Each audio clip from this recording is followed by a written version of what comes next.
For the first cranial nerve, it is for the olfactory nerve, and it tests abnormal smells and tastes. You're going to ask your patient to identify different types of smells. For the second, which is the optic cranial nerve, you're going to test vitals with the Snellen chart for distance vision and a handheld chart for close vision. The third is going to be the oculomotor. The fourth is going to be the trochlear, and the sixth is going to be the abducens. That's going to be the test where you follow the finger or the tiny light this way, up and down, towards the nose and further away. For the fifth cranial nerve, it's the trigeminal.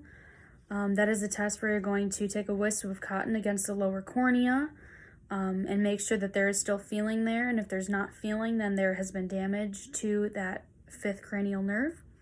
The seventh is the facial cranial nerve.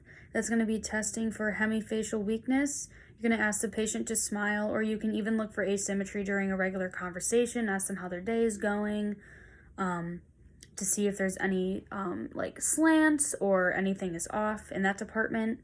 The eighth is the auditory and vestibulocochlear, and that's going to be the Weber and Riney tests.